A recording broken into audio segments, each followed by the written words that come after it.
Welcome back. So now before we start the experiment, we need to create a new project in Noldus FaceReader and create a new participant. We also need to go in settings to check a few checkbox onto how we want the data to be exported. So let's do the whole process, and this can be done prior to the participant coming in at the lab. And some of those settings are the same across all the data we're collecting in every project at Tech3lab.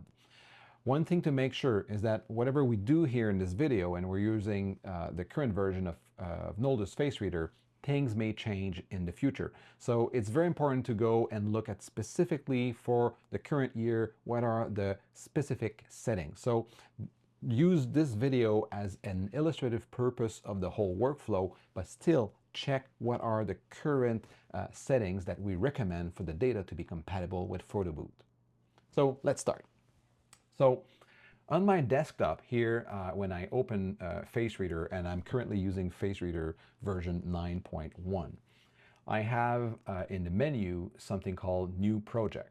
So I click on New Project, and I will give a name to my project. Again, this may have been created for you by a research assistant for the whole project that you're collecting. So in this case, let's call this project Tests for the Video on Emotion, right? So this is a specific project that we're collecting for this video.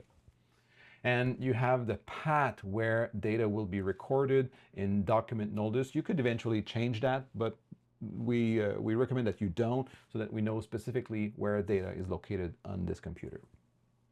We click on OK, and we come with the screen. Well, right now there's no participant. We have not created participant. The first thing is to decide on the specific setting for this recording. So to do that, you need to go in File and in Settings in the menu, and we have a few decisions. This affects the whole project, right? This is not specific for every participant. This is for the overall project that you're doing. And we generally use about the same settings, and again, check the current setting recommended by the team to make sure your data is compatible with PhotoBoot. So in the default analysis setting, there's nothing to change here. You don't want continuous calibration. You don't want video rotation. One thing you want to make sure is that you record the video every 3 frames. This is important if you're recording at 60 Hertz, 60 frames per second.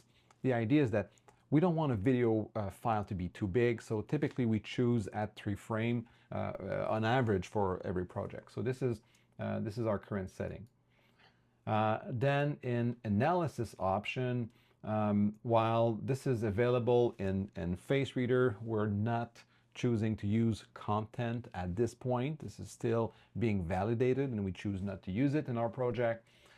We check facial state. This is the primary purpose of FaceReader.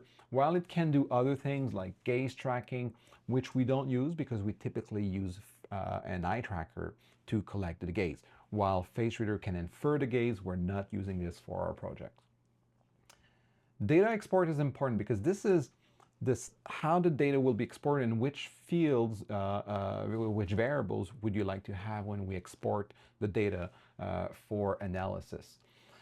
So specifically, you want all the checkbox here to be checked: the facial state, the global gaze direction, gaze angles, head orientation, head position, and valence and arousal. So these are check all the export setting.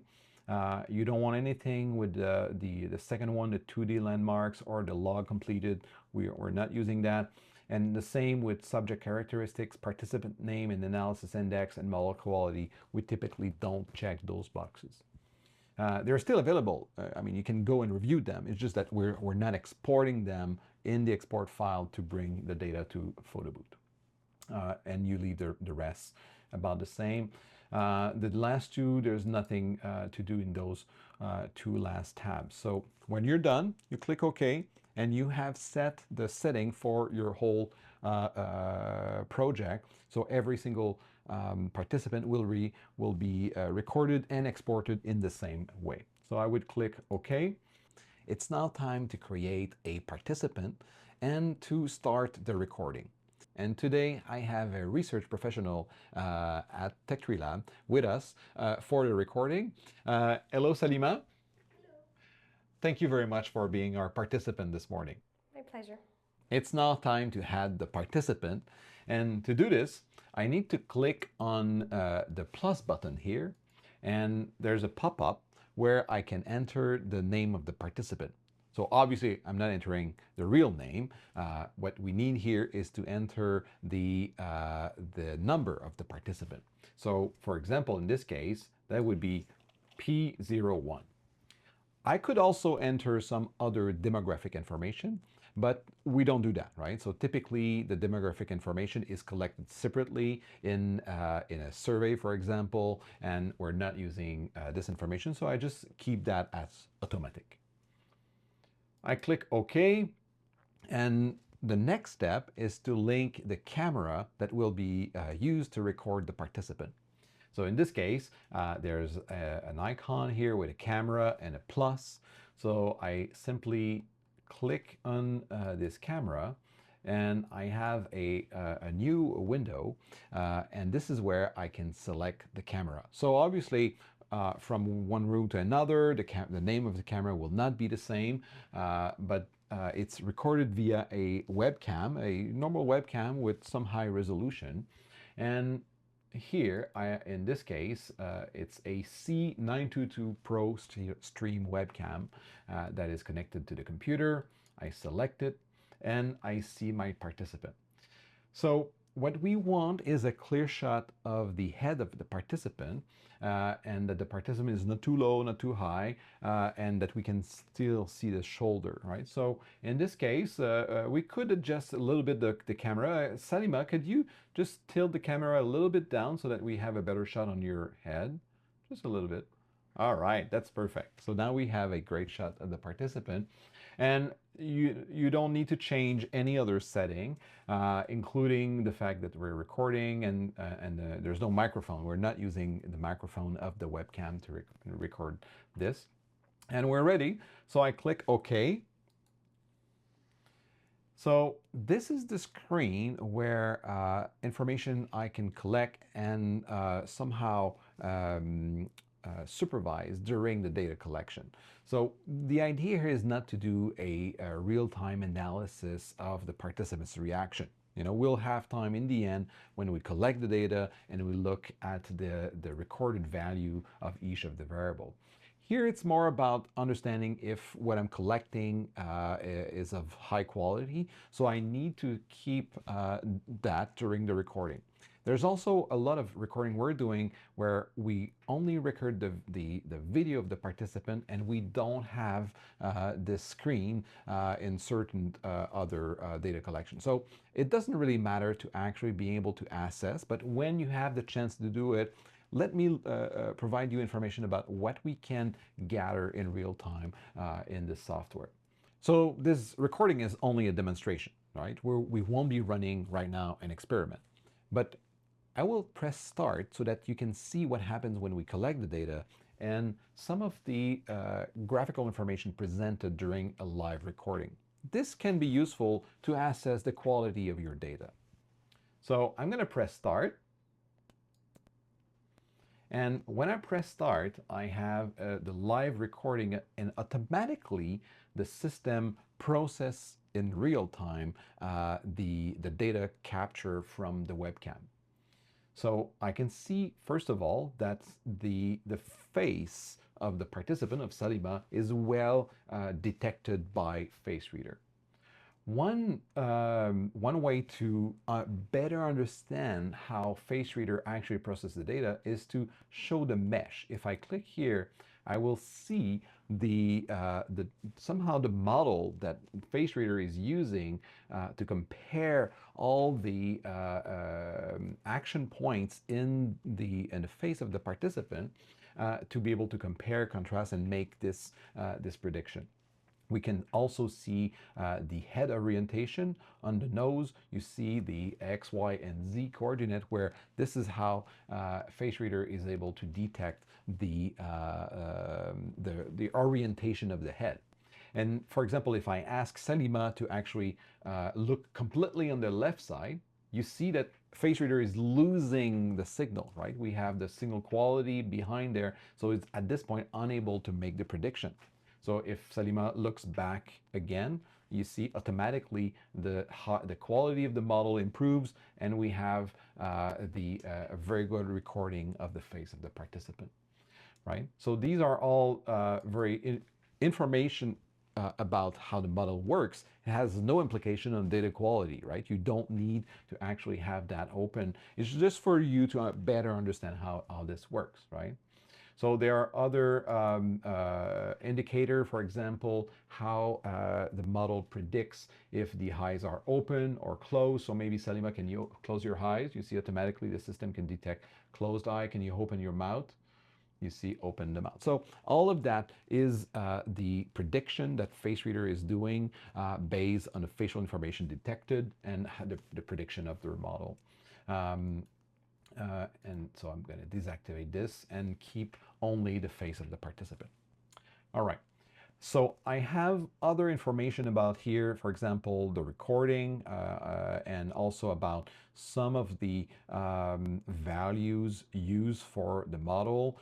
For example, we're using the general model in this case, and we have other settings that were decided back in the setting of the project.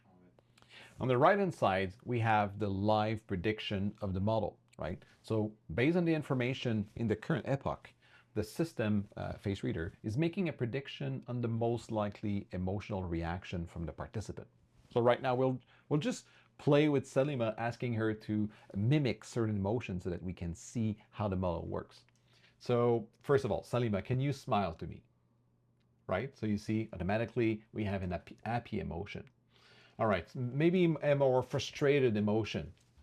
You see, angry is coming up, right? Scared or surprised. This is a surprise emotion. Maybe scared. You see, now we have a scared emotion. Disgust. Yeah, okay. And maybe sad. Could you? Okay. So you see, obviously, these are emotion. A normal participant may not be having an emotion so obvious, right? So it's really about the micro movement and detecting some some emotion that are more prevalent in the data at that moment. And because we're doing UX, typically we're looking for negative emotion, moments where some emotion should not occur in the actual interaction. So these may become moments of interest for the research and understand what creates those negative emotions. There's a line chart at the bottom of the screen which displays at the moment the valence. This is a very useful information. This is the extent to which from negative to positive the participant is having either a negative emotional valence or a positive emotional valence. This is somehow an index based on all the information collected by FaceReader where they make this prediction, and over time we can see how it fluctuates. For example, if I ask Salima to be happy like this, you see how the emotion rises, and again I'm going to ask to be negative. Why? You see how it drops. So this is very informative, and this in general is this variable valence is the one we use the most in our research. There are other ways of displaying the information, and one of them that I like, if you click on the three dots here, you can select the timeline. This is an interesting view because it allows to see an overview of the whole data collection, starting from the beginning with the accumulation of certain emotion. So you see, for example, when we ask Salima here to mimic some emotion, we have them on the timeline. And if I ask again Salima to be happy like this, you see they have here, and they are represented on this timeline. So it's an interesting view if you want to keep in mind the overall data collection. There are other ones you could select to see the representation of all the emotion over time, but this is less useful, right? So because of the type of research we're doing, we're not so interested by the discrete emotion of the participant, but more from a Russell perspective at this circumplex of emotion, looking at the overall valence, and specifically when someone has a negatively charged valence with the experiment. So We've done the overview. Again, this is only for informational purpose. Very often the idea here is to make sure of the quality of your data. And if it had been a data collection, and just for the sake of it, we'll finish the recording by clicking on Stop Analysis, which we would do at the end of the data collection. And by doing Stop Analysis, I now have a file with all the recording on in which I can go back, right? I could press play and I could re-watch the recording inside FaceReader. I don't have the stimuli, right? I don't know what Selima was looking at that moment, because I don't have the synchronization of the data with another software such as Toby. But I could review the whole timeline to understand what was recorded. What we need at this point, if I do stop, I'm going to do stop. I have the data. I need to export the data to an Excel spreadsheet.